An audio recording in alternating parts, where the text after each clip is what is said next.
नमस्कार दोस्तों, स्वागत है आपका स्टडी फॉर सिविल सर्विसेज में। वीडियो को पूरा देखिए। कोई भी आपका फीडबैक है, कोई सजेशन है, तुरंत वीडियो में कमेंट करके जरूर बताइए। अच्छा लगे तो वीडियो लाइक जरूर कर लीजिए और ऐसे वीडियो लगातार फ्री में पाने के लिए चैनल को तुरंत सब्सक्राइब कर लीजिए और बेल आइकन को जरूर टैप कर लीजिए ताकि आगे भी सारे वीडियो आपको मिलते रहे। यूट्यूब में फॉलो करते हैं तो प्लीज ये वाला फ्री टेलीग्राम चैनल जरूर ज्वाइन कर लीजिएगा। सारे नोटिफिकेशन, सारे अपडेट यहीं पे आते हैं, ध्यान रखिएगा। स्टडी फॉर सिविल सर्विसेज का कोई भी पेड ग्रुप अगर आपको ज्वाइन करना है तो सिर्फ 8564805309696086089483864455 यही नंबर है हमारे, सिर्फ जहां पे कॉल या व्हाट्सएप कर सकते हैं। इंस्टाग्राम पे हमारा पेज जरूर फॉलो कर लीजिएगा, study for civil dot services है।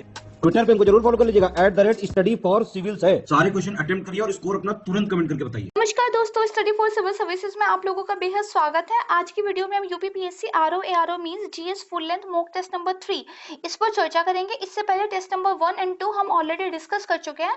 अगर आपने अभी तक वो वीडियोस नहीं देखे हैं तो उनको जरूर देख लीजिएगा।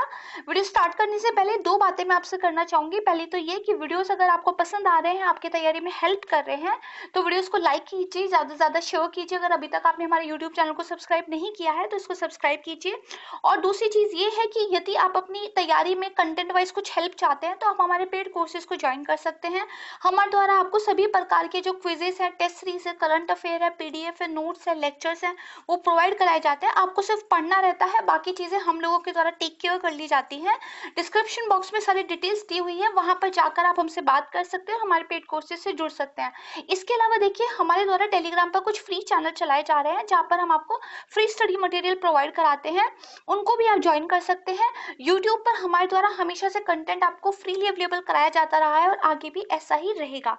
तो चलिए शुरू करते हैं आज का वीडियो। देखिए, सबसे जो पहला क्वेश्चन है वो हमारा ये हाइड्रो इलेक्ट्रिक पावर प्लांट जो होते हैं इससे रिलेटेड है। तो पूछा गया है कि बैरासियुल जल विद्युत संयंत्र किस राज्य में स्थित है। दूसरा पूछा गया है कि जो Nathpa Jhakri hydro electric power plant है ये किस नदी पर स्टैब्लिश किया गया है। तो देखिए, जो बैरासियुल जल विद्युत संयंत्र है ये है हिमाचल प्रदेश में, और जो नाथपा झाकड़ी जल विद्युत संयंत्र है ये भी हिमाचल प्रदेश में और ये सतलुज नदी पे है। अगर यहाँ से देखें तो जो आंसर नंबर डी है ये आपका आंसर हो जाएगा। एक मैप में आपको दिखा देती हूँ, जो इसरो नीति आयोग की तरह एक पोर्टल चलाया जा रहा है वहां से मैंने लिया है। वहां पर देखिए, हम जो हमारे हाइड्रो इलेक्ट्रिक पावर प्लांट्स हैं उन पर एक बार जो है नजर डाल लेते हैं। ये देखिए, नीति आयोग और इसरो का एक पोर्टल है, एनर्जी मैप्स ऑफ इंडिया। यहाँ पर देखिए दिखाया गया कि जो कोल पावर प्लांट है वो लगभग 209 है, और हाइड्रो इलेक्ट्रिक पावर प्लांट जो कि 25 मेगावाट से ज्यादा क्या उतने के वो 198 है। इसके अलावा small hydro electric power plant कितने हैं वो 31 है। नेचुरल गैस के पावर प्लांट कितने हैं तो 71 है। Pumped storage hydro power plants कितने हैं तो ये 9 है।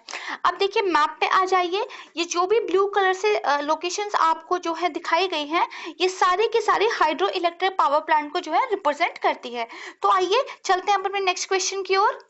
इनमें आपको देखिए पूछा गया है कि कौन सा विकल्प सही सुमेलित नहीं है। ठीक है, आपको कुछ ताप विद्युत संयंत्र यानी कि थर्मल पावर प्लांट्स दिए गए हैं और उनकी लोकेशन दी गई है।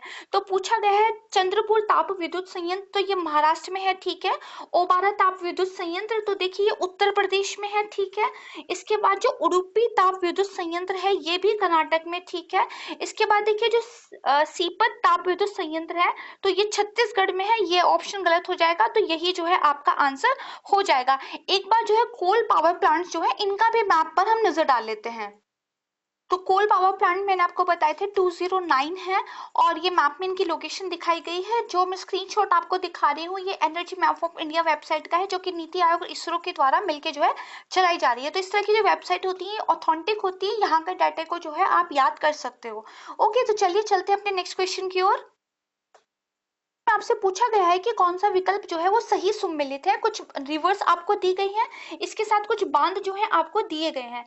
ठीक है, तो बताया गया है कि जो मेथन बांध है तो ये देखिए कावेरी नदी पर नहीं है, ये बराकर रिवर पर है। कोयना बांध की बात करें तो ये कोयना नदी पर है। बीसलपुर बांध की बात करें तो ये सही है, बनास नदी पर ही है। और मिट्टूर बांध बहुत ज्यादा न्यूज में था, ये आपको पता होना चाहिए, ये देखिए कावेरी नदी पर है। एक बार हम मैप देख लेते हैं जहां पर जो है इंपॉर्टेंट डैम्स की लोकेशन दिखाई गई हो। कोयना बांध कहाँ पर है, तो ये देखिए यहाँ पर है। नागार्जुन सागर बांध की बात की जाए तो यहाँ पर है। घाट परबा, तुंगभद्रा और ये मित्तूर डैम है, ठीक है, ध्यान रखिएगा। इसके अलावा देखिए जो नरोरा है, कोटा बैरेज है, राणा प्रताप सिंह है, गांधी सागर है, जवाहर सागर है, ठीक है। इसके अलावा कुछ और जो है दिए गए हैं, इनको एक बार जो है ध्यान से देख लीजिएगा। इस तरह की जो पिक्चर्स मैं आपको दिखाती हूँ, इनका आप स्क्रीनशॉट भी ले सकते हैं। तो चलिए चलते हैं अपने नेक्स्ट क्वेश्चन की ओर।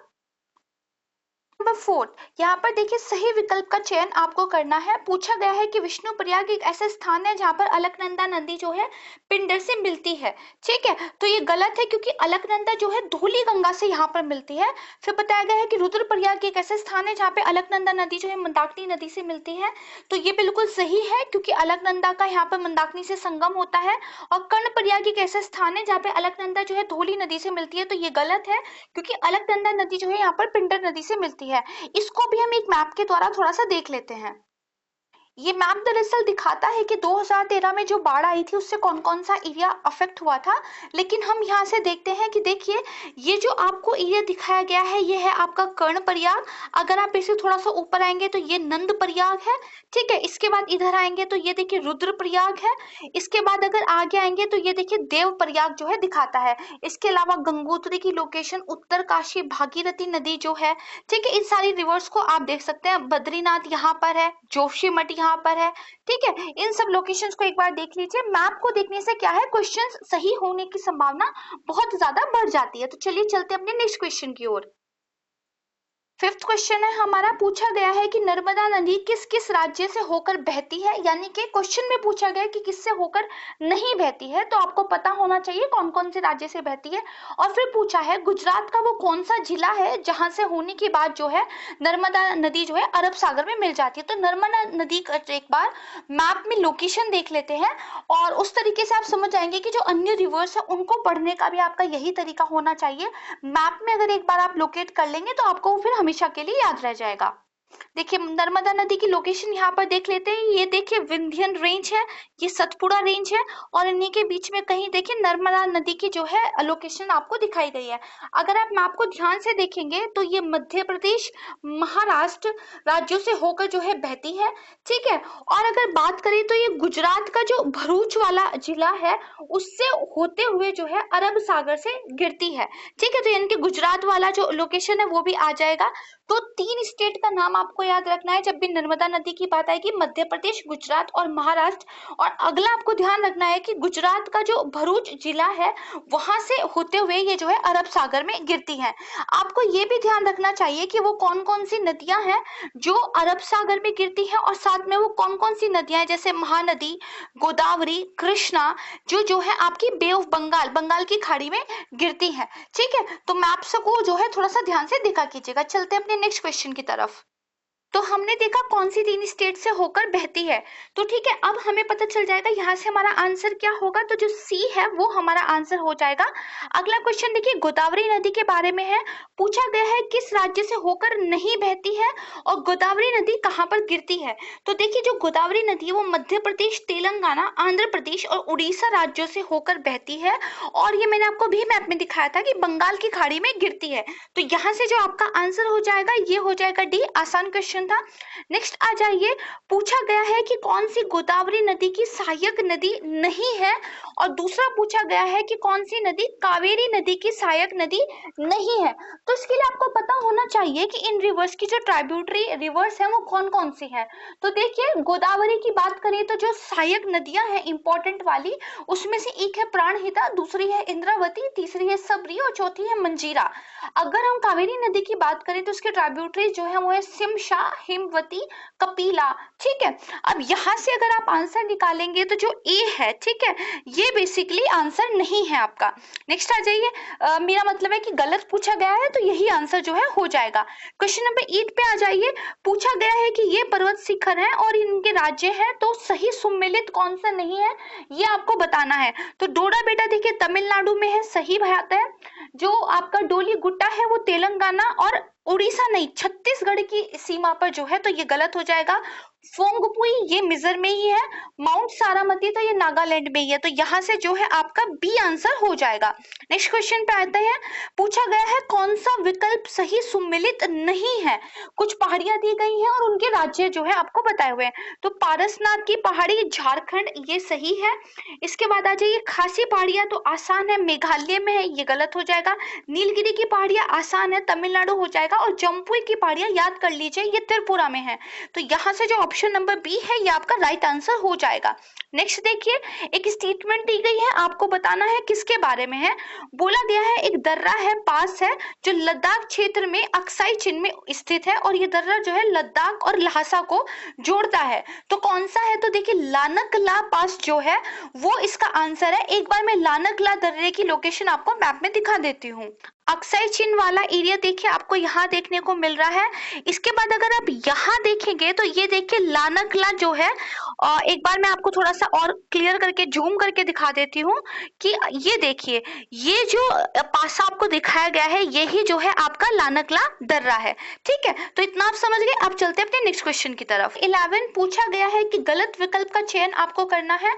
बताया गया है कि जो म्यांमार है वो भारत से लगभग 1643 किलोमीटर की सीमा रेखा साझा करता है, सही बात है। फिर नेपाल जो है वो 1751 किलोमीटर की सीमा रेखा साझा करता है, ये भी ठीक है। उसके बाद देखिए बताया गया है कि भूटान भारत के साथ अपनी 699 किलोमीटर की रेखा जो है साझा करता है, तो सारे ही ठीक है, तो डी जो है आपका आंसर हो जाएगा। नेक्स्ट क्वेश्चन आ जाइए। पूछा गया है कि जो राज्यों का समूह है, असम, अरुणाचल प्रदेश और पश्चिम बंगाल और सिक्किम, ये किस देश की सीमा को जो है संपर्क करता है। तो इस क्वेश्चन को मैप की सहायता से देखते हैं। अगर हम इंडिया के मैप को थोड़ा जूम करके देखें तो देखिए ये है सिक्किम वाला एरिया।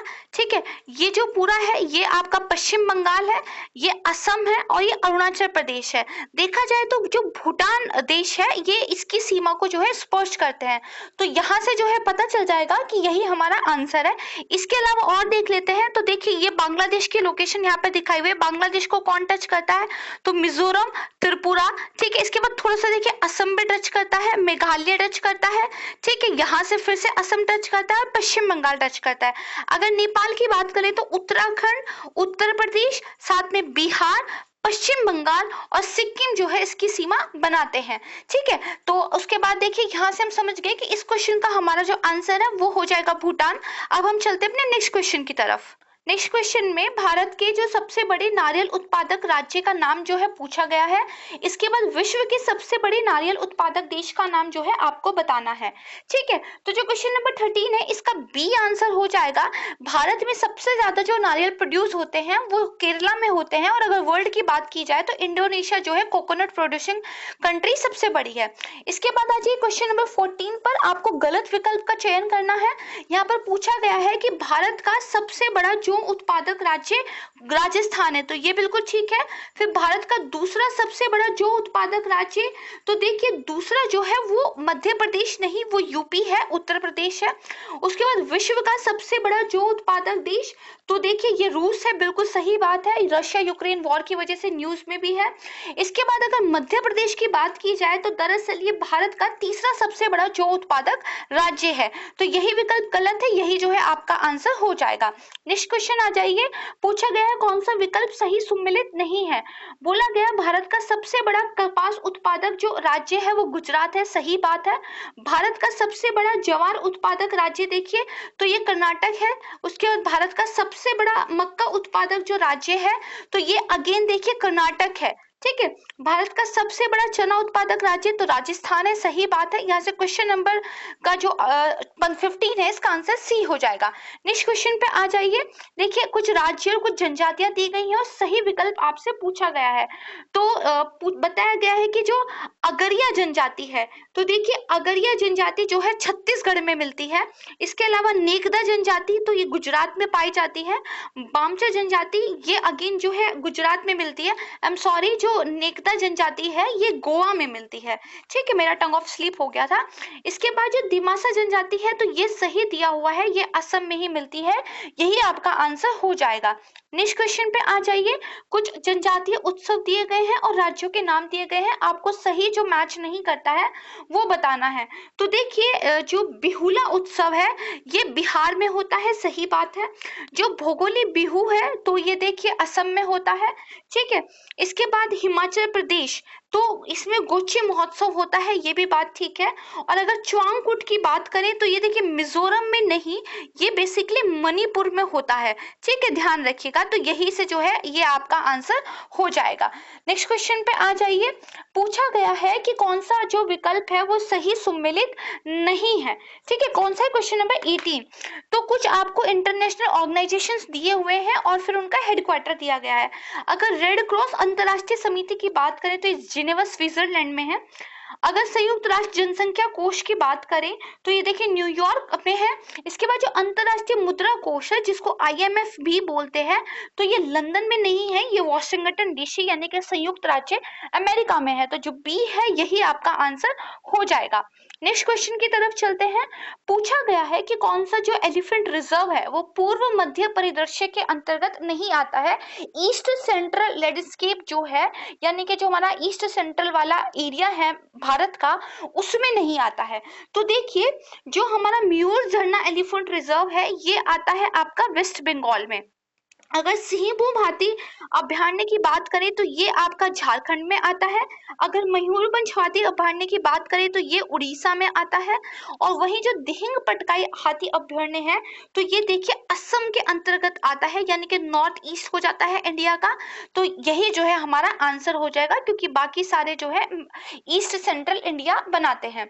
नेक्स्ट क्वेश्चन पूछा गया है कि जो सही नहीं है वो आपको बताना है। ठीक है, तो देखिए दंडेली अंशी बाघ अभयारण्य तो ये कहाँ पर है? तो ये कर्नाटक में है, सही बात है। इसके बाद बोला गया है पलामू बाघ अभयारण्य तो ये देखिए झारखंड में है। ठीक है, ध्यान रखिएगा। उसके बाद बांधवगढ़ बाघ अभयारण्य तो ये तो आसान है, मध्य प्रदेश में है। और डंपा बाघ अभयारण्य तो ये मिजोरम में है, सही बात है। तो यहाँ से बी जो है आपका आंसर हो जाएगा। नेक्स्ट क्वेश्चन पे आ जाइए। कौन सा विकल्प सही सम्मिलित नहीं है ये आपको बताना है। कुछ समाचार पत्र मैगजीन वगैरह दिए हुए हैं। तो देखिए जो राष्ट्र गुफ्तार है, ठीक है, तो ये एक गुजराती समाचार पत्र था, सही बात है। केसरी एक मराठा समाचार पत्र था, ठीक बात है। संवाद कौमुदी तो ये देखिए एक बंगाली साप्ताहिक समाचार पत्र था। ठीक है, वंदे मातरम तो ये अंग्रेजी भाषा का एक समाचार पत्र था। तो यहाँ से सी जो है आपका आंसर हो जाएगा। नेक्स्ट क्वेश्चन 22 पूछा गया है कि किसने भारतीय राष्ट्रीय कांग्रेस के उस सत्र की अध्यक्षता की थी जब कांग्रेस की जो पार्टी थी वो चरमपंथियों और नरमपंथियों यानी कि एक्सट्रीमिस्ट और मॉडरेट्स में विभाजित हो गई थी। तो देखिए हमने पहले भी एक बार इस कॉन्सेप्ट को क्लियर किया था कि जो कांग्रेस थी उसमें दरअसल कैसा एक विजन हो भारत के स्वतंत्रता आंदोलन का, अंग्रेजों के साथ अग्रेसिव होकर लड़ा जाए या फिर जो है समायाचना वाली पॉलिसी को लेकर ही चला जाए, इसको लेकर मतभेद होने लगे थे। और जब ये मतभेद चरम पर पहुंच गए तो कांग्रेस में जो है विभाजन हो गया। ये जो है जो सूरत का 1907 का अधिवेशन था इसी के अंतर्गत जो है हो गया था। और इस टाइम पे इस अधिवेशन की जो अध्यक्षता की थी वो रास बिहारी घोष ने की थी। ठीक है, तो यहाँ से जो आपका आंसर है वो बी हो जाएगा। नेक्स्ट क्वेश्चन पे आ जाइए। पूछा गया है कि कौन सा वो साल था जब भारतीय राष्ट्रीय कांग्रेस के 2 सत्र आयोजित किए गए थे। और पूछा गया है इन दोनों अधिवेशनों का जो आयोजन किया गया था वो किस किस जगह पर किया गया था। तो देखिए जो 1918 था ये एक ऐसा साल था कि एक ही साल के अंदर कांग्रेस के 2 सत्र जो है आयोजित किए गए थे और ये हुआ था बम्बई और दिल्ली में। जो बम्बई वाला अधिवेशन था उसकी जो अध्यक्षता की थी वो सैयद हसन इमाम ने की थी। वहीं जो दिल्ली वाला था उसकी जो अध्यक्षता की थी वो मदन मोहन मालवीय जी ने की थी। पहला वाला जो अधिवेशन हुआ था ये लगभग जो है अगस्त सितंबर 2018 में हुआ था बंबई में। वही जो दूसरा था वो देखिए दिसंबर 1918 में हुआ था दिल्ली में। ठीक है, तो यहाँ से जो हमारा आंसर हो जाएगा ये ए हो जाएगा। ठीक है, ध्यान रखिएगा, इंपॉर्टेंट क्वेश्चन है। नेक्स्ट पे आ जाइए, पूछा गया है कौन से युद्ध के दौरान जो गडमक की संधि है उस पर साइन किए गए थे। तो देखिए जो द्वितीय आंग्ल अफगान युद्ध था 1870-80 के दौरान, उसमें बेसिकली इस गडमक की संधि पर हस्ताक्षर किए गए थे। ठीक है, नेक्स्ट क्वेश्चन पे आ जाइए, पूछा गया है कि संगोली की जो संधि थी वो किस चीज का परिणाम थी।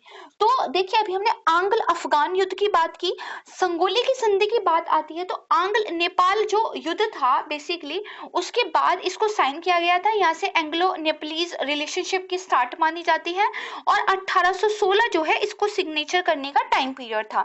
नेक्स्ट क्वेश्चन पे आ जाइए कि कुछ युद्धों के नाम दिए गए हैं, आपको बताना है सबसे ज्यादा लंबे टाइम तक कौन सा युद्ध इसमें से चला था।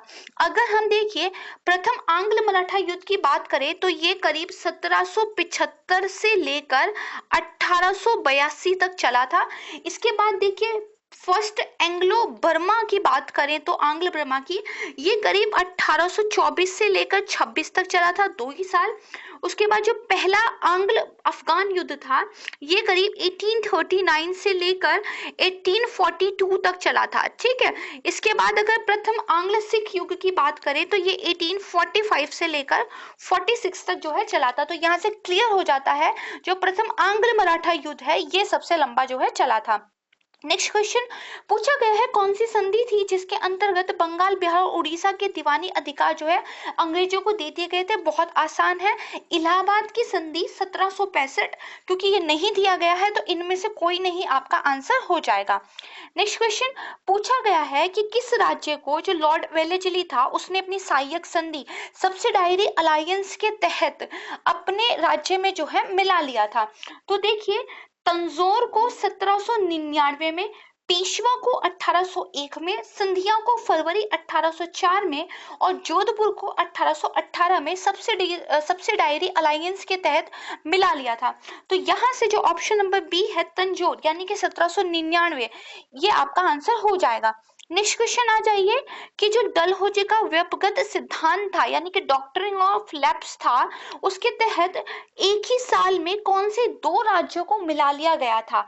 तो देखिए जो संबलपुर था उसको 1849 में, उसके बाद जो भगत था उसको लगभग 1850 में, उदयपुर को अगेन 1850 में और साथ में जो नागपुर था उसको 1854 में जो है व्यपगत सिद्धांत के तहत डलहौजी ने मिला लिया था। तो यहाँ से देख के पता चल रहा है कि जो भगत और उदयपुर है, ठीक है, ये दोनों एक ही ईयर 1850 में मिलाए गए थे, यही आपका आंसर हो जाएगा। नेक्स्ट क्वेश्चन पूछा गया है कि जो पहला आंग्ल मराठा युद्ध हुआ था उसके दौरान कुछ संधियों पे साइन हुए थे, कौन सी वो संधि है जिसपे उस टाइम साइन नहीं हुए थे। तो ऑप्शन से ही देखिए पता चल रहा है जो श्रीरंगपट्टनम की संधि थी, बेसिकली जो तीसरा आंग्ल मैसूर युद्ध हुआ था 1790 से लेके 92 तक का, ये वहां पे हुआ था। इसके अलावा जो सूरत की संधि है 1775, पुरंदर की जो संधि है 1776, सालबाई की जो संधि है 1782, इन सब पे साइन जो है प्रथम आंग्ल मराठा युद्ध जो कि 1775 से लेकर 82 तक चला था, इसमें जो है साइन हुए थे। नेक्स्ट क्वेश्चन सही विकल्प आपको बताना है कि तृतीय कर्नाटक युद्ध के दौरान कौन सी संधि पर जो है साइन हुए थे। ठीक है, तो पेरिस की संधि हुई थी, उसके बाद बक्सर का युद्ध, तो इलाहाबाद की संधि, प्रथम कर्नाटक युद्ध, तो देखिए जो आइस्क ला चैपल संधि थी उस पर साइन हुए थे। द्वितीय कर्नाटक युद्ध के दौरान पौंडीचेरी की संधि पर साइन हुए थे, तो बी जो है आपका आंसर हो जाएगा। नेक्स्ट क्वेश्चन आ जाइए, क्रोनोलॉजिकल ऑर्डर में आपको लगाना है, कुछ संधियां दी हुई हैं। तो जो राजपुर घाट की संधि है ये देखिए 1806 में हुई थी, मंगलोर की जो संधि है ये 1784 में हुई थी, सालबाई की संधि की बात करूं तो ये 1782 में हुई थी, मद्रास की संधि तो 1769 में हुई थी। यहाँ से अगर आप क्रोनोलॉजिकल ऑर्डर में लगाएंगे तो जो आंसर है वो आपका ए हो जाएगा। नेक्स्ट क्वेश्चन पूछा गया है, किस वायसराय के शासनकाल के दौरान इंग्लैंड के प्रधानमंत्री क्लेमेंट एटली ने ब्रिटिश शासन अब खत्म हो जाएगा, भारत को हम आजादी दे देंगे, इस बात की घोषणा की थी। एटली घोषणा के नाम से भी जाना जाता है। ठीक है, और दूसरा क्वेश्चन पूछा गया है कि जो सी राजगोपालचारी थे उन्होंने एक सीआर फॉर्मूला ये कब जो है प्रस्तुत किया था। तो देखिए लॉर्ड वेवल के टाइम पे एटली घोषणा हुई थी और जो सीआर फॉर्मूला था वो 1944 में जो है पेश किया गया था। तो आंसर डी हो जाएगा। नेक्स्ट क्वेश्चन पे चलिए, कांग्रेस सोशलिस्ट पार्टी की स्थापना कब की गई थी ये पूछा गया है, और साथ में पूछा गया है किस वायसराय के शासनकाल के दौरान अखिल भारतीय किसान सभा और कांग्रेस सोशलिस्ट पार्टी की स्थापना की गई थी। बहुत इंपॉर्टेंट क्वेश्चन है। तो देखिए कांग्रेस सोशलिस्ट पार्टी की जो स्थापना की गई थी बेसिकली ये की गई थी जो लॉर्ड विलिंगटन वायसराय हैं, ठीक है, उनके जो लॉर्ड विलिंगटन वायसराय हैं उनके टाइम पे अखिल भारतीय किसान सभा की स्थापना जो है 1936 में की गई थी, और साथ में कांग्रेस सोशलिस्ट की स्थापना 1934 में की गई थी। किसके द्वारा? आचार्य नरेंद्र देव और जयप्रकाश नारायण के द्वारा। ठीक है, तो यहाँ से जो है आपका जो आंसर है वो कौन सा हो जाएगा? तो 34 का जो है ए आंसर आपका हो जाएगा। ठीक है, नेक्स्ट क्वेश्चन पे चलते हैं। पूछा गया है कि कौन सा विकल्प लॉर्ड इरविन के शासनकाल से जो है रिलेटेड नहीं है। ठीक है, तो देखिए जो व्यक्तिगत सविनय अवज्ञा आंदोलन की स्थापना हुई थी ये लॉर्ड विलिंगटन के टाइम पे 1933 को जो है हुआ था। ठीक है, लेकिन लॉर्ड इरविन के टाइम पे बाकी 3 हुए थे, चाहे वो हर्डकोट बटलर भारतीय राज आयोग की नियुक्ति हो 1927 में, या फिर दीपावली घोषणा हो 1929 की, या फिर गांधी इरविन समझौता हो 1931 का। तो जो आपका ऑप्शन नंबर ए है यही आपका आंसर हो जाएगा। नेक्स्ट क्वेश्चन क्रोनोलॉजिकल ऑर्डर में लगाना है, कुछ विद्रोह कुछ घटनाएं आपको बताई हुई हैं। तो देखिए केरला में जो मोपला विद्रोह हुआ था जिसने बाद में सांप्रदायिक दंगों का रुख अख्तियार कर लिया था, ये 1921 में हुआ था। स्वामी श्रद्धानंद की जो हत्या हुई थी वो 1926 में हुई थी। स्वराज पार्टी की जो स्थापना हुई थी ये 1922 में हुई थी। असहयोग आंदोलन को लेकर जब कुछ वसवसे मन में उठने लग गए थे और ये लगने लगा था कि हमें कुछ और भी करने की जरूरत है, असेंबलीज में पार्टिसिपेट करने की जरूरत है, तब इस पार्टी की जो स्थापना की गई थी कांग्रेस के अंदर ही। और जो बाल गंगाधर तिलक की मृत्यु है तो वो जस्ट असहयोग आंदोलन स्टार्ट होने से पहले 1 अगस्त 1920 को जो है हो गई थी। तो यहाँ से अगर आप हमारा आंसर निकालेंगे तो बी आपका जो है आंसर हो जाएगा। नेक्स्ट क्वेश्चन पे आ जाइए, हड़प्पा काल में लोग कहाँ से इंपोर्ट करते थे, किन चीजों का, इससे संबंधित प्रश्न जो है आपसे पूछा गया है। तो फिरोजा खुरासान से ही इंपोर्ट किया जाता था, सही बात है। सेल खड़ी ईरान से, तापी छैया ईरान में था, ये यहीं से जो है इंपोर्ट की जाती थी। बिटुमिन जो है ये देखिए मेसोपोटामिया से इंपोर्ट किया जाता था, और शीशा दक्षिण भारत से ही। तो ऑप्शन नंबर सी आपका राइट आंसर हो जाएगा। गलत विकल्प का चयन नेक्स्ट क्वेश्चन में आपको करना है। बताया गया है कि जो इतिहासकार फेयरचाइल्ड थे उन्होंने हड़प्पा सभ्यता के पतन का कारण पारिस्थितिकी अशांति, इकोलॉजिकल डिस्टरबेंस बताया था, सही बात है। इतिहासकार स्टीन ने हड़प्पा सभ्यता के पतन का कारण कम वर्षा, लो रेनफॉल बताया था, ये भी ठीक है। और AR कैनेडी ने प्राकृतिक आपदाएं, नेचुरल क्लामिटीज जो है ये बताया था, ये भी ठीक है। तो यहाँ से इनमें से कोई नहीं, डी आपका आंसर हो जाएगा। नेक्स्ट आ जाइए, पूछा गया है कि किस राज्य में हड़प्पा स्थल रंगपुर स्थित है। आसान क्वेश्चन, गुजरात राज्य है, काठियावाड़ी उसका जिला है। और किन्होंने जो है इस स्थल का उत्खनन किया था, तो जो रंगनाथ राव है उन्होंने करीब 1953 से लेकर 54 में इसका एग्जीबिशन जो है किया था। तो जो आपका आंसर है वो हो जाएगा ए। नेक्स्ट क्वेश्चन पे कि कौन सा विकल्प जो है सही मैच नहीं करता है, हड़प्पा स्थल और संबंधित नदियां जो है दी गई हैं। तो बनावली रंगोई नदी, सही बात है। कालीबंगन तो ये देखिए घग्गर नदी के पास था। धोलावीरा ये लूनी नदी पे था, और लोथल तो भोगवा नदी पर ही था। ठीक है, तो यहाँ से जो आंसर है वो बी हो जाएगा। नेक्स्ट आ जाइए, पूछा गया है कौन सा विकल्प सही मैच करता है। तो दीवाने मुस्तखराज, ये देखिए जो बकाया रह जाता था लोगों का उसके लिए स्टैब्लिश किया गया था, और ये स्टैब्लिश किया गया था अलाउद्दीन खिलजी के द्वारा। दीवान ए कोही तो ये देखिए एग्रीकल्चर के लिए स्टैब्लिश किया गया था मोहम्मद बिन तुगलक के द्वारा। दीवान ए अर्ज तो ये मिलिट्री डिपार्टमेंट था, बलबन के द्वारा स्टैब्लिश किया गया था। और दीवान ए बंदगान ये स्लेव्स के लिए था, और इसको मोहम्मद बिन तुगलक ने नहीं, फिरोज शाह तुगलक ने जो है स्टैब्लिश किया था। तो सी आपका आंसर हो जाएगा। नेक्स्ट आ जाइए, क्रोनोलॉजिकल ऑर्डर में लगाना है। अकबर ने कुछ जो है इंपॉर्टेंट काम किए थे उनको, ठीक है। तो देखिए मजहर की घोषणा ये हुई थी 1579 में। मुझे कमेंट सेक्शन में ये बताइएगा कि मजहर की घोषणा किस चीज से संबंधित थी, ठीक है। फिर दीन ए इलाही की स्थापना, तो एक अपने प्रकार का उसने धर्म शुरू किया था 1582 में। फिर इलाही संवंत की जो स्थापना शुरू की थी तो इसके एक साल बाद 1583 में स्टैब्लिश शुरुआत की थी, और राजधानी को जो लाहौर स्थानांतरित किया था तो ये देखिए 1585 में जो है किया था। तो यहाँ से जो हमारा आंसर है वो जो है सी निकल जाएगा, ठीक है। नेक्स्ट क्वेश्चन पे आ जाइए। पूछा गया है कि कौन सी शाखा सामवेद की एक शाखा नहीं है, ठीक है। तो देखिए जो सामवेद की शाखाओं की अगर हम बात करें तो कोथुम और उसके अलावा जर्मनीय और रामायणीय, ये तीनों जो है सामवेद की शाखाएं हैं। लेकिन वही जो शाकाल दिया गया है तो ये ऋग्वेद की एकमात्र एक्टिव शाखा है, यही आंसर हो जाएगा।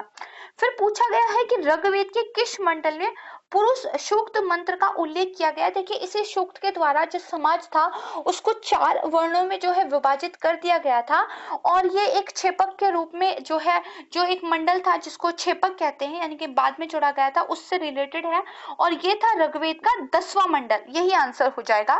नेक्स्ट पूछा गया है कि कौन सी वो सोर्स है जहां पर पूर्वी और पश्चिमी समुद्र का जो है उल्लेख किया गया है। तो देखिए शतपथ ब्राह्मण जो है वहां पर इसका उल्लेख किया गया है, यही आंसर हो जाएगा। फिर आपसे सही विकल्प पूछा गया है, कुछ डिपार्टमेंट्स दिए गए हैं वो किस चीज से रिलेटेड थे। तो दीवान ए रिसालत जो है ये बेसिकली अपील का विभाग था, ठीक है। उसके बाद दीवान ए इश्तियाक, ठीक है, ये एक पेंशन विभाग था। दीवान ए कजा ए मामलिक ये बेसिकली न्याय विभाग था, और दीवान ए इंशा ये एक पत्राचार विभाग था। तो यहाँ से जो है सी आपका आंसर हो जाएगा। नेक्स्ट क्वेश्चन पूछा गया है कि कौन सा विकल्प सही सम्मिलित है। तो दीवान ए अर्ज मैंने आपको अभी बताया ये एक मिलिट्री डिपार्टमेंट था। उसके बाद दीवान ए रसालत मुहतसिब, ठीक है, ये फॉरेन अफेयर जो है डिपार्टमेंट था। इसके बाद दीवान ए कजा ये जस्टिस डिपार्टमेंट था, और दीवान ए बरीद ये गुप्तचर इंटेलिजेंस डिपार्टमेंट था। तो यहाँ से जो है बी आपका आंसर हो जाएगा। नेक्स्ट आ जाइए, पूछा गया है कि कौन सा वो युद्ध था जहां पे शेर शाह ने हुमायूं को जो है हराया था। अगर खानवा के युद्ध की बात करें तो बाबर ने यहाँ पर राणा सांगा को हराया था। चंदेरी युद्ध की बात करें तो बाबर ने मेदिनी राय को यहाँ पर हराया था। घाघरा युद्ध में बाबर ने अफगानों को हराया था, और चौसा के युद्ध में इस बार शेर शाह ने जो है हुमायूं को हराया था। तो यही आपका आंसर हो जाएगा। सारी लड़ाइयां इंपॉर्टेंट है, ध्यान रखिएगा। नेक्स्ट क्वेश्चन पूछा गया है कौन सा विकल्प सही सम्मिलित नहीं है। कुछ नेशनल पार्क दिए गए हैं और साथ में उनकी लोकेशन दी गई है, ठीक है। तो आपको जो है बताना है। तो देखिए पहले बताया गया कांगेर घाटी राष्ट्रीय उद्यान, तो ये कहाँ पर है, ये देखिए छत्तीसगढ़ में है। इसके बाद बलप्रकम राष्ट्रीय उद्यान की बात करें तो मेघालय में है, सही है। नेओरा घाटी ये पश्चिम बंगाल में है, सही है। और मृगवनी राष्ट्रीय उद्यान तो ये देखिए तेलंगाना में। तो यहाँ से सम्मिलित गलत पूछा गया है, तो ए आपका आंसर हो जाएगा। नेक्स्ट क्वेश्चन पे आ जाइए। राइट आपको जो है बताना है किसके द्वारा कौन सी रिपोर्ट या इंडेक्स पब्लिश किया जा। तो देखिए यहाँ पे पहले बोला गया है एमिशन गैप रिपोर्ट। तो देखिए संयुक्त राष्ट्र पर्यावरण कार्यक्रम यूएनईपी के द्वारा इसको पब्लिश किया जाता है। करप्शन परसेप्शन इंडेक्स तो ट्रांसपेरेंसी इंटरनेशनल के द्वारा जो है इसको पब्लिश किया जाता है। वर्ल्ड सिटीज रिपोर्ट तो संयुक्त राष्ट्र पर्यावास यानी कि यूएन जो हैबिटेट है उसके द्वारा इसको पब्लिश किया जाता है। तो यहाँ पर सही पूछा गया है, तो बी आपका आंसर हो जाएगा। नेक्स्ट आ जाइए, भारतीय संविधान की कौन सी विशेषता है जो ब्रिटिश संविधान से प्रेरित है। तो देखिए जो संघीय तंत्र है या फिर राज्यपाल का कार्यालय है, इसके अलावा जो न्यायपालिका है, ये सब के सब हमने कहाँ से इंस्पिरेशन होकर लिए हैं। तो जो हमारा 1935 का भारत शासन अधिनियम था वहां से लिए हैं। लेकिन अगर एकल नागरिकता की बात करें, सिंगल सिटीजनशिप की, तो ये ब्रिटिश संविधान से प्रेरित है, यही हमारा आंसर हो जाएगा। फिर पूछा गया है कौन सा वो कॉन्स्टिट्यूशनल अमेंडमेंट एक्ट था जिसके द्वारा कोंकणी, मणिपुरी और नेपाली भाषाओं को संविधान की 8वें अनुसूची में जो है जोड़ा गया था। तो 1992 में जो हमारा 71वां संविधान संशोधन था उसके द्वारा इन तीनों भाषाओं को जो है संविधान की 8वीं सूची में जोड़ा गया था। Answer number C. नेक्स्ट आ जाइए, पूछा गया है कि अनुसूचित क्षेत्रों और अनुसूचित जनजातियों के प्रशासन और नियंत्रण से संबंधित प्रावधान संविधान की कौन सी अनुसूची में दिए गए हैं। ये 5वीं में है। जो छठी अनुसूची है बेसिकली इसमें 4 राज्य असम, त्रिपुरा, मेघालय, मणिपुर, ठीक है, इनके बारे में जो है प्रोविजंस दिए गए हैं। इसके बाद नेक्स्ट आ जाइए, पूछा गया है कि कॉन्स्टिट्यूशन के 4 भाग हैं और वो किस किस से संबंधित हैं।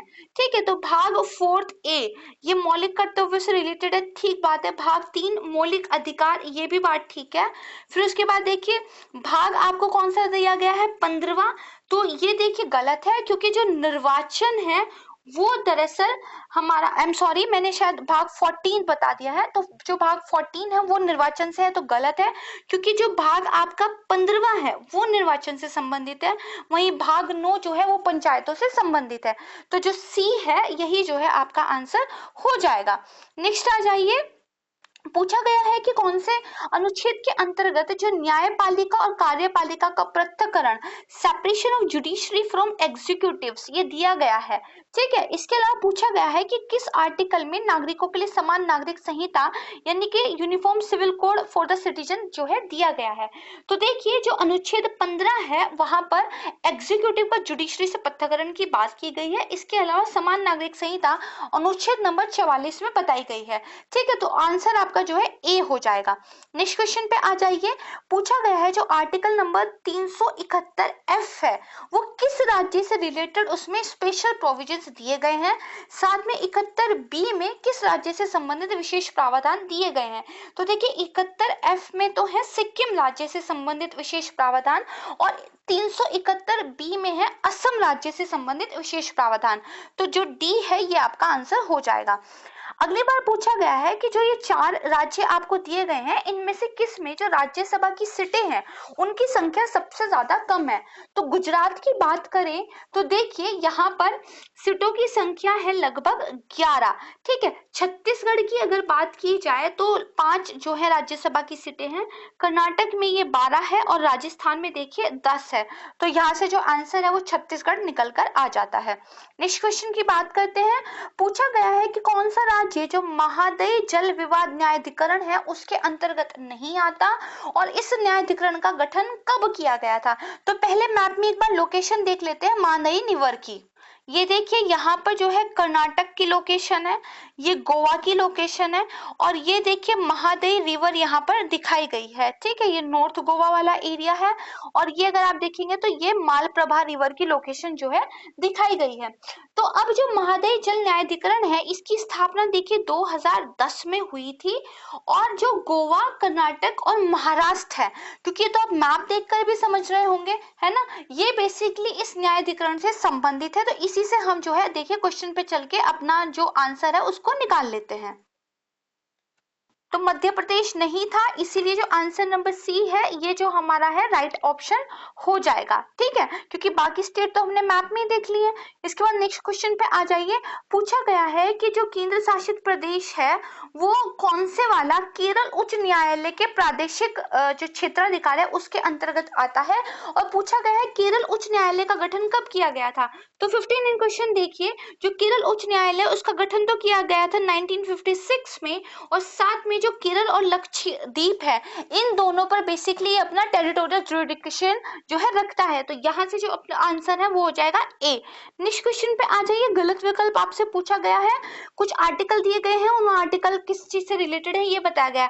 तो अनुच्छेद 124 ये सर्वोच्च न्यायालय की स्थापना और गठन से संबंधित है। 124 क्या, तो राष्ट्रीय न्यायिक नियुक्ति आयोग से रिलेटेड है। 124 गया तो ये संसद की कानून बनाने के अधिकार से रिलेटेड है। सारे ठीक हो जाएंगे तो ऑप्शन नंबर डी आपका आंसर हो जाएगा। फिर नेक्स्ट क्वेश्चन में राज्य दिए गए हैं और लोक नृत्यों की सूची आपको दी गई है। तो देखिए जो डोल चोलम है मणिपुर से संबंधित है, ठीक बात है। उसके बाद नोगक्रेन जो है ये बेसिकली मेघालय से रिलेटेड है। छेरम नृत्य की बात करें तो ये मिजोरम से ही रिलेटेड है और होसगिरी त्रिपुरा से रिलेटेड है। इंपॉर्टेंट है, यहाँ पे बी जो है आंसर हो जाएगा। नेक्स्ट क्वेश्चन पे आ जाइए। सही विकल्प का चयन आपको करना है। कुछ समितियां दी गई हैं, किस चीज से वो रिलेटेड थी ये पूछा गया है। तो जो कृषि ऋण प्रणाली है इससे संबंधित है, देखिए खुसरो समिति। जो पूंजी खाता परिवर्तनिया है इससे संबंधित थी तारापोर समिति।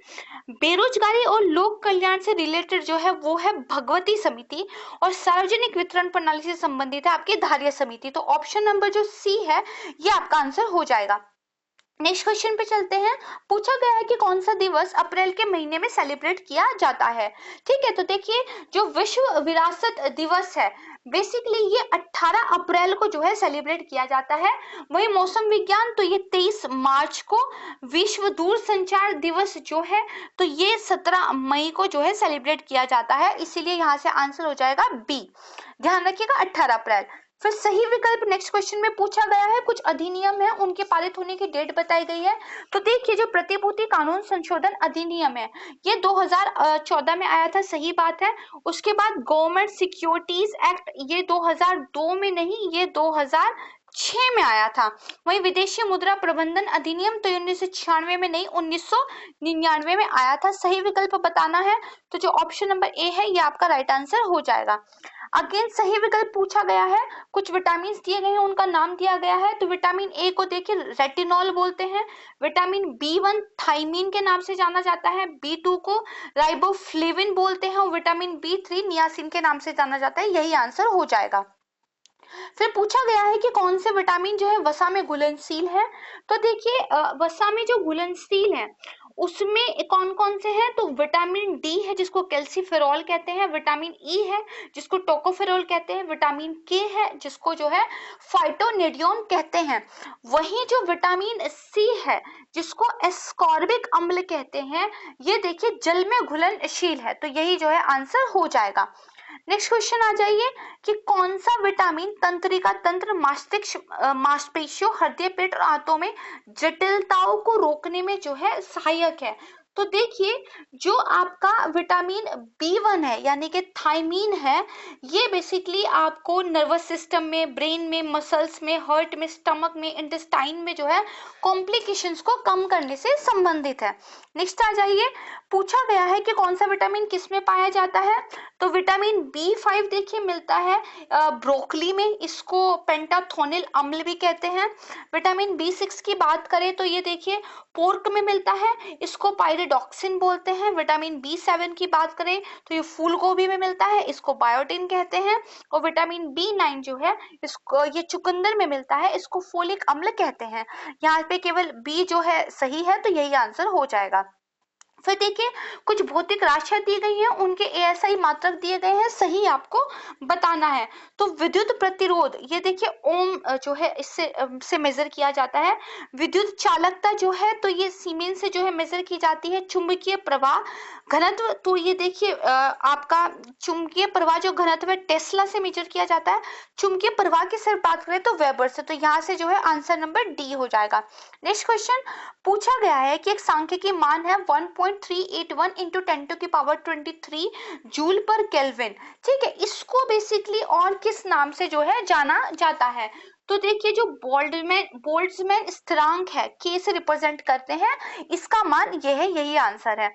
नेक्स्ट देखिए पूछा गया है कि सही विकल्प आपको बताना है। तो एक बार में 10⁵ पास्कल होते हैं, सही बात है। एक डाइन में 10⁻⁻जो 5 होते हैं ये होता है न्यूटन। ठीक है, तो एक अश्व शक्ति एक हॉर्स पावर 746 ये बात सही है। इसके बाद देखिए एक अर्ग में 10⁻⁻7 जूल होते हैं। ठीक है, तो यहाँ से देखिए जो आपका आंसर नंबर ए है ये जो है सही आंसर हो जाएगा। ठीक है, तो क्योंकि ये 746 होता है तो इसलिए गलत हो जाएगा, ये माइनस में होता है इसलिए गलत हो जाएगा। तो ये जो है आपका सही आंसर हो जाएगा। नेक्स्ट क्वेश्चन देखिए पूछा गया है कि कुछ आपको यहाँ पे उपसर्ग दिए गए हैं, इनमें से मैक्रो उपसर्गों यानी कि जो प्रीफिक्सेस होते हैं मैक्रो में कौन सा नहीं आता। ठीक है, तो अगर हम देखिए एक्सा की बात करें तो ये होता है 10 टू की पावर 18। अगर जेटा की बात करें तो ये होता है 10 टू की पावर 21। अगर योटा की बात करें तो ये होता है 10 टू की पावर 24। वहीं अगर योक्टो की बात करें, ठीक है, तो योक्टो जो होता है इसको बोलते हैं 10 टू की पावर माइनस की 24। तो ये जो है माइक्रो प्रीफिक्सेस में आता है, मैक्रो में नहीं। तो यही आपका जो है आंसर हो जाएगा। नेक्स्ट क्वेश्चन, आपको गलत विकल्प बताना है। तो सबसे छोटी हड्डी स्टेप्स, सही बात है। सबसे बड़ी ग्रंथि तो यकृत जो है किडनी, सही बात है। सबसे बड़ी कोशिका न्यूरॉन, ये भी ठीक है।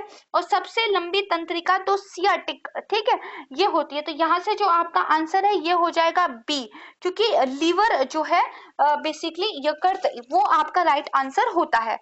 ठीक है, नेक्स्ट क्वेश्चन में आ जाइए। सही विकल्प जो है आपको बताना है। तो जो लुई पाश्चर है उन्होंने देखिए माइक्रोबायोलॉजी की खोज की थी। वहीं जो रॉबर्ट कोच है इन्होंने जीवाणु विज्ञान, बैक्टीरियोलॉजी जो है उसकी खोज की थी। विलियम हार्वे जो है इन्होंने रक्त परिसंचरण, ब्लड सर्कुलेशन की खोज की थी। वहीं जो कॉर्ल लेलिस्टीनर है इन्होंने ब्लड ग्रुप की जो है खोज की थी। ठीक है, तो यहाँ से जो आपका सही आंसर है वो है सी। नेक्स्ट क्वेश्चन, गलत विकल्प का चयन आपको करना है। ठीक है, जो जस्ता है तो धान में खैरा रोग, सही बात है। बोरोन है तो फूल गोभी में ब्राउनिंग रोग, सही बात है। बोरॉन तो चुकंदर में हार्ट रोग, ये भी ठीक है। और जो पत्ता गोभी में विपटेल रोग है ये बेसिकली मॉल्बिडेनम की वजह से होता है। ठीक है, तो यही आपका आंसर हो जाएगा। नेक्स्ट देखिए, पूछा गया है एक फंगी, एक कवक का नाम देके जिसका नाम है सर्कोस्पोरा पोर्सिनीटा, इसकी वजह से कौन सा रोग होता है। तो देखिए मूंगफली में जो टिक्का रोग होता है वो इसी फंगी की वजह से होता है, बी आपका आंसर हो जाएगा। नेक्स्ट आ जाइए, इस बार आपको जो है गलत विकल्प का चयन करना है। अस्थि मृदुता रोग यानी कि जो ओस्टियोमलेशिया डिजीज होती है, ठीक है, तो ये विटामिन के की कमी से होती है। तो गलत बात है, ये विटामिन डी की कमी से होती है। जीरोफ्लेथीमिया रोग, तो ये देखिए विटामिन ए की कमी से ही होता है। वही जो क्वाशियोर कोर रोग है तो ये प्रोटीन की कमी के कारण से होता है। तो यहाँ से आंसर जो है वो हमारा निकल के आ जाएगा ए। ठीक है, नेक्स्ट क्वेश्चन पे चलते हैं। 78 पूछा गया है कि किस माध्यम में जो है प्रकाश की गति सबसे कम होती है मीटर पर सेकंड में। ठीक है, तो अगर बात की जाए तो देखिए जल में ये करीब 2.25 इंटू 10 टू की पावर 8 होती है, कांच में लगभग 2, हीरे में लगभग 1.24, नायलॉन में 1.96 की इंटू 10 टू की पावर 8 होती है। तो यहाँ से देखिए हीरा जो इसमें है सबसे कम होती है।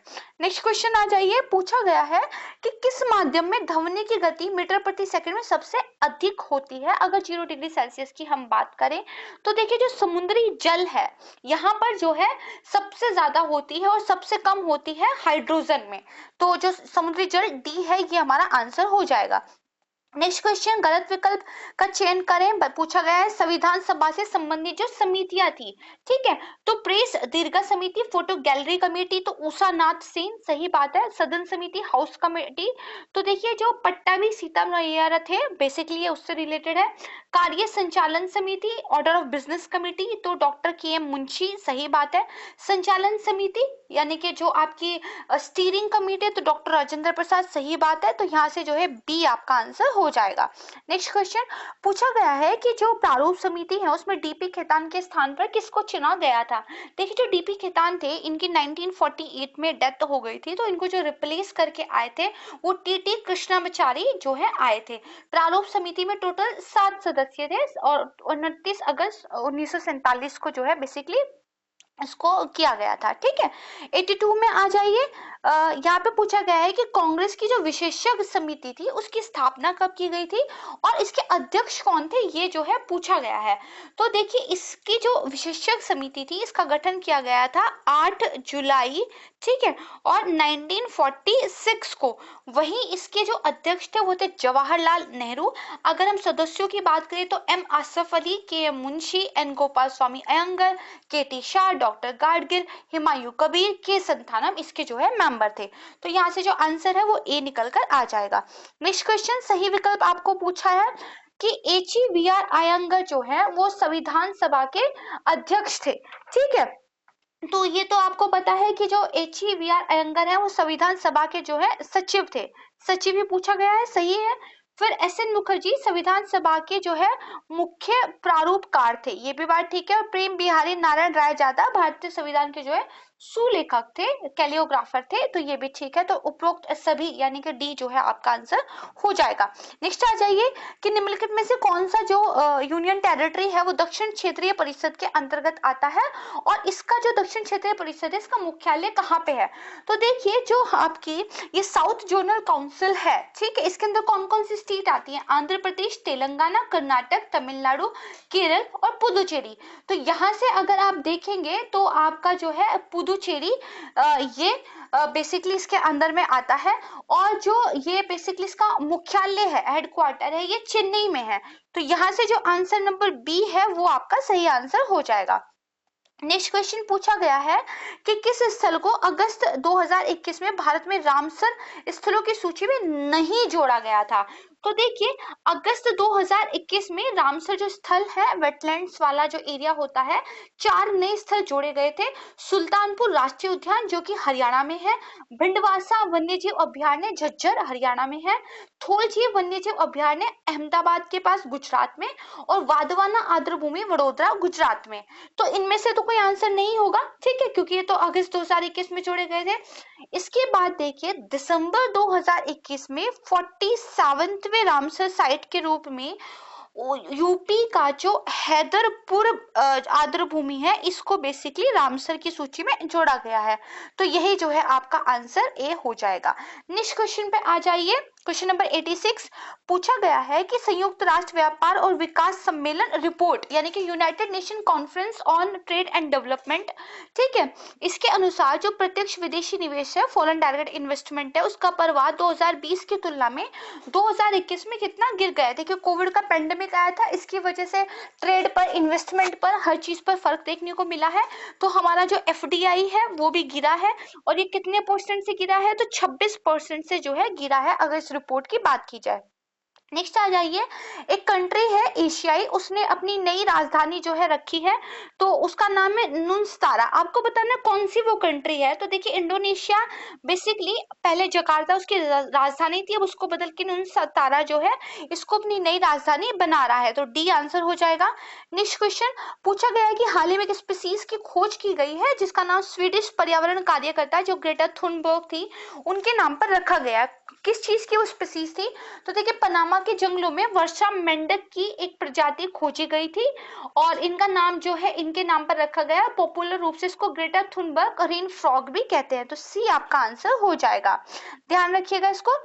फिर पूछा गया है कि किस पूर्वोत्तर राज्य में एक कोक बोराक दिवस जो है मनाया गया है। बेसिकली कोक बोराक दिवस जो है इसको त्रिपुरी भाषा दिवस भी कहते हैं। 19 जनवरी को ये जो है सेलिब्रेट किया था, और अब आप जान सकते हैं कि ये त्रिपुरा में ही जो है सेलिब्रेट किया गया था। फिर पूछा गया है किस यूटी में जेरी बस्ती का पहला दूध गांव जो है मिल्क विलेज घोषित किया गया है। तो जम्मू कश्मीर का जो रियासी जिला है जेरी बस्ती, वहां पर जो है बेसिकली मिल्क विलेज घोषित किया गया है। तो यहाँ से आपका आंसर हो जाएगा बी। नेक्स्ट पे आ जाइए, गलत विकल्प का चयन करना है। भारतीय अक्षय ऊर्जा विकास एजेंसी यानी कि जो हमारी Indian renewable energy development agency है जिसको शॉर्ट में इरेडा भी बोलते हैं। तो देखिए क्या कुछ आंकड़े हैं। हाल ही में केंद्रीय मंत्रिमंडल ने इरेडा में 1500 करोड़ रुपए के निवेश की मंजूरी दी है, सही बात है। इरेडा लगभग हर साल 10,200 रोजगार के अवसर जो है सर्जित करने में हेल्पफुल होगी, ये बात सही है। इरेडा लगभग 9 मिलियन टन प्रतिवर्ष के बराबर कार्बन उत्सर्जन को कम करने में सहायक है।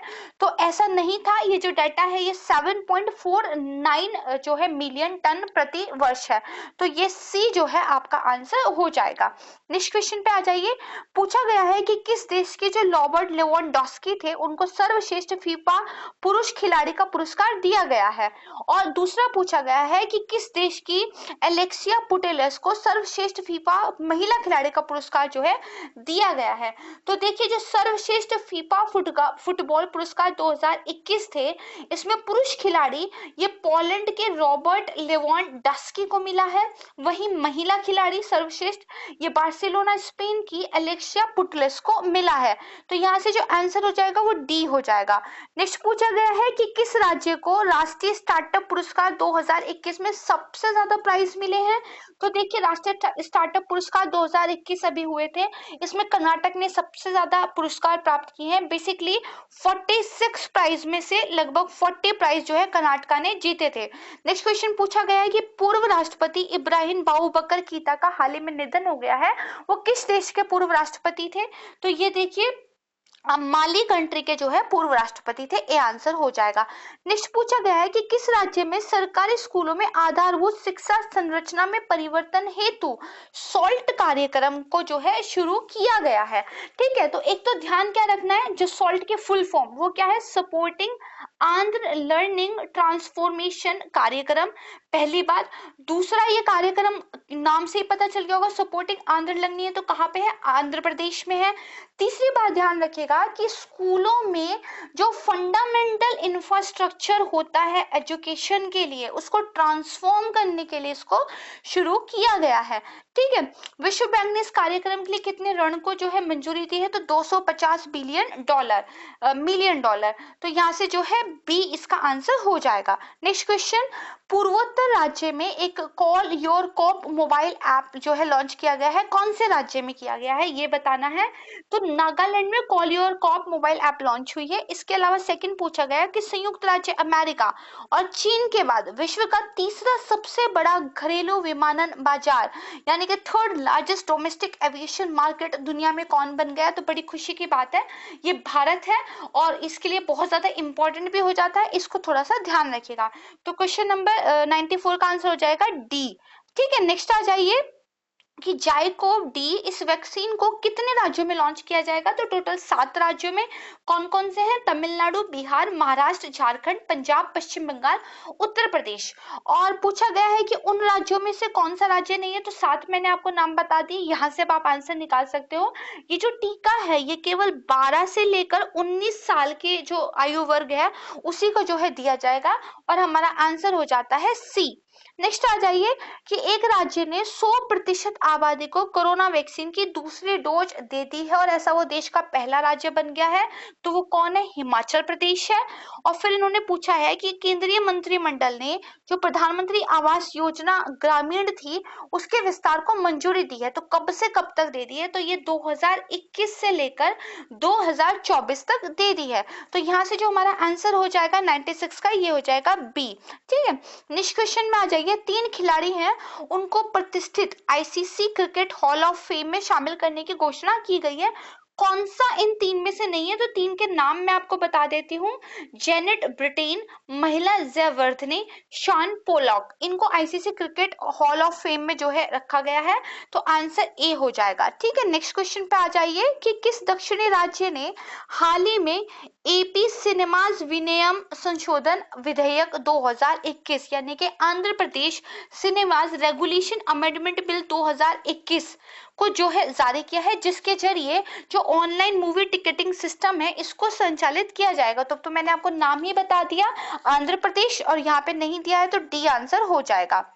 नेक्स्ट क्वेश्चन कि जो एनजीओ है world wild life fund India, उसके सहयोग से एक पूर्वोत्तर राज्य में पहली बार जो जंगली हाथी हैं उनको ट्रैक करने के लिए, उनको प्रोटेक्ट करने के लिए एक रेडियो कॉलर लगाया गया है ताकि हम पहचान कर सकें कौन सा हाथी क्या है, कहाँ मूवमेंट वो कर रहा है। तो कौन से पूर्वोत्तर राज्य में है ये आपको बताना है। तो देखिए ये असम के सोनितपुर जिले में जो है किया गया है। बहुत ज्यादा ध्यान रखिएगा कि world wild life fund India के सहयोग से असम वन विभाग के द्वारा किया गया है। ठीक है, तो यहाँ से जो आंसर है वो सी हो जाएगा। नेक्स्ट आ जाइए, संयुक्त राष्ट्र महासभा ने अभी 3 देशों को जो न्यूनतम विकसित देश होते हैं यानी कि जो आपकी लीस्ट डेवलपिंग कंट्रीज होती हैं वहां से जो है हटाकर विकासशील देशों की सूची में यानी कि जो आपकी लिस्ट ऑफ डेवलपिंग कंट्रीज होती है उसमें रखने का फैसला कर लिया है। ठीक है, तो आपको बताना है कौन सा देश उन तीनों में से नहीं है। उन 3 का नाम जान लेते हैं, बांग्लादेश, नेपाल, लाओस। ये बेसिक बेसिकली अब विकासशील देशों की लिस्ट में आ गए हैं, तो बेसिकली यहाँ से जो आपका आंसर निकल के आ जाएगा वो हो जाएगा ए। नेक्स्ट क्वेश्चन, हाल ही में मध्य प्रदेश राज्य के कौन से जिले में देश का पहला ड्रोन मेला आयोजित किया गया? तो ये ग्वालियर में किया गया। और पूछा गया मध्य प्रदेश में जो है 9 दिसंबर 2021 को 2 शहरों में एक पुलिस आयुक्त प्रणाली लागू की गई है। कौन कौन से 2 शहर है? तो एक भोपाल है, दूसरा इंदौर है। तो आंसर हो जाएगा आपका बी। नेक्स्ट क्वेश्चन पे आ जाइए। पूछा गया हाल ही में सर्वोच्च न्यायालय ने किस राज्य को बैलगाड़ी दौड़ आयोजित करने की अनुमति दे दी है? तो ये मिली है महाराष्ट्र को। और साथ में पूछा गया है कि किस राज्य के मुख्यमंत्री ने दूर दराज और पिछड़े क्षेत्रों के लोगों को स्वास्थ्य सुविधाएं प्रदान करने के लिए मुख्यमंत्री वायु स्वास्थ्य जो है सेवा, रिमोट एरिया, बैकवर्ड एरिया में जो लोग रहते हैं उनको हेल्थ सर्विसेज देने के लिए शुरू की है स्कीम। तो कौन सा राज्य है? तो उड़ीसा राज्य। ठीक है, यहाँ से जो हमारा आंसर है ये बी हो जाएगा। नेक्स्ट आ जाइए। पूछा गया है कि कौन से पूर्वोत्तर राज्य में वनाधिकार मोबाइल एप्लीकेशन को लॉन्च किया गया है और किसने इस एप्लीकेशन का उद्घाटन किया था? तो देखिए ग्रामीण विकास और पंचायती राज मंत्री गिरिराज सिंह हैं, उन्होंने त्रिपुरा राज्य में इस वनाधिकार मोबाइल एप्लीकेशन का उद्घाटन किया था। तो जो सी आंसर है ये आपका हो जाएगा। नेक्स्ट क्वेश्चन, कुछ स्थल दिए गए हैं, इनमें से कौन सा स्थल जो है यूनेस्को सांस्कृतिक विश्व धरोहर स्थलों में सबसे पहले अधिसूचित किया गया था? कौन सबसे पहले यूनेस्को का कल्चरल वर्ल्ड हेरिटेज साइट जो है इंडिया में बना था? तो अहमदाबाद जो है ये 2017 में, जयपुर जो है तो ये 2020 में, काकतीय रुद्रेश्वर मंदिर, रामप्पा मंदिर भी इसको बोलते हैं, तेलंगाना में, बहुत इंपॉर्टेंट है, 2021 में इसको शामिल किया गया है। जंतर मंतर पुराना है 2010 में। तो यही जो है आपका आंसर हो जाएगा। नेक्स्ट क्वेश्चन, पूछा गया है कि कौन सा अधिनियम 1955 में जो है लागू हुआ था? तो देखिए भारतीय स्टेट बैंक अधिनियम ये कब आया था? 1955 में। जीवन बीमा निगम 1956, कंपनी अधिनियम 1956, केंद्रीय बिक्री कर अधिनियम 1956। तो सबसे पहला आपका आंसर हो जाएगा। नेक्स्ट क्वेश्चन, निम्नलिखित में से कौन सा संशोधन सम्मेलन सबसे पहले पेश किया गया था? तो किगाली संशोधन 2016, पिछली वीडियो में भी मैं इसको डिस्कस कर चुकी हूँ इसके बारे में। ठीक है, वियना कन्वेंशन 1985, रोटरडम कन्वेंशन 1998 और क्योटो प्रोटोकॉल इजी है 1997। तो यहाँ से अगर आंसर निकाले तो हो जाएगा बी। ठीक है, नेक्स्ट क्वेश्चन, भारतीय वन स्थिति रिपोर्ट 2021 के आंकड़ों को लेकर आपको बताना है कि वनावरण में यानी कि फॉरेस्ट जो कवर है उसमें सबसे ज्यादा ग्रोथ करने वाले कौन से टॉप 3 राज्यों में से नहीं है? तो देखिए कौन वो टॉप 3 राज्य है? तेलंगाना में 3% का ग्रोथ हुआ है, आंध्र प्रदेश में लगभग 2.25% का, और उड़ीसा में लगभग 1% की ग्रोथ जो है हुई है। तो कौन सा नहीं है? हमारा आंसर आ जाएगा बी यानी कि मध्य प्रदेश। नेक्स्ट देखिए, अगेन इसी वन स्थिति रिपोर्ट 2021 के कंटेक्स्ट में बताना है कि सबसे अधिक वन क्षेत्र वाले शीर्ष 4 राज्यों में कौन सा नहीं आता? तो देखिए मध्य प्रदेश फर्स्ट पर आता है, इसके बाद अरुणाचल प्रदेश, छत्तीसगढ़, उड़ीसा और महाराष्ट्र आते हैं। तो आपका जो आंसर है वो डी हो जाएगा। नेक्स्ट फिर देखिए इसी रिपोर्ट के कंटेक्स्ट में पूछा हुआ है कि वनावरण में सबसे अधिक कमी वाले जो टॉप के 4 नॉर्थ ईस्ट राज्य है उनमें से नहीं आता है। तो देखिए वनावरण में सबसे अधिक कमी वाले जो टॉप के 5 पूर्वोत्तर राज्य हैं वो कौन कौन से हैं? अरुणाचल प्रदेश, मणिपुर, मेघालय, मिजोरम, नागालैंड। तो कौन सा नहीं है? तो सी जो है आपका आंसर हो जाएगा नागालैंड, क्योंकि ये 5th नंबर पे है, 4th पे नहीं। 110वां क्वेश्चन, भारत वन स्थिति रिपोर्ट 2021 के आंकड़ों के अनुसार मैंग्रोव वन में कितने किलोमीटर की जो है वृद्धि दर्ज की गई और अब जो मैंग्रोव आवरण है वो कितने वर्ग किलोमीटर हो गया है? तो देखिए 17 वर्ग किलोमीटर की वृद्धि जो है दर्ज की गई थी और टोटल मैंग्रोव आवरण जो है अब वो हो गया है 4992 जो है वर्ग किलोमीटर। ठीक है, तो आपका यहाँ से आंसर कौन सा हो जाएगा? Answer number A. अब देखिए 10 question maths, aptitude, logical reasoning, इससे रिलेटेड मैं आंसर्स बता देती हूँ, आप इनको जो है आराम से घर पे बैठ के सॉल्व कीजिएगा। तो 111वें क्वेश्चन का आंसर है ए, 112वें क्वेश्चन का आंसर है सी, इसके बाद देखिए जो 113वां क्वेश्चन है इसका आंसर है बी। अगर हम 114वें क्वेश्चन की बात करें तो जो इसका आंसर है ये है डी। नेक्स्ट क्वेश्चन की तरफ आ जाइए, 115, इसका आंसर है बी। इसके बाद 116वां क्वेश्चन, ठीक है, इसका आंसर है बी। इसके बाद नेक्स्ट क्वेश्चन 117वां, यहाँ पर जो इसका आंसर है ये हो जाएगा सी, क्योंकि दोनों ही निष्कर्ष ठीक है। 118 की बात करें तो अगेन आपका आंसर बी है। 119 की बात करें तो आंसर ए है, और 120 की अगर बात करें तो आंसर डी है। ठीक है, तो यहाँ पर देखिए हमारा आज का वीडियो समाप्त होता है। मुझे उम्मीद है जितने भी क्वेश्चंस हमने डिस्कस किए हैं बहुत अच्छे से आपको समझ आए होंगे।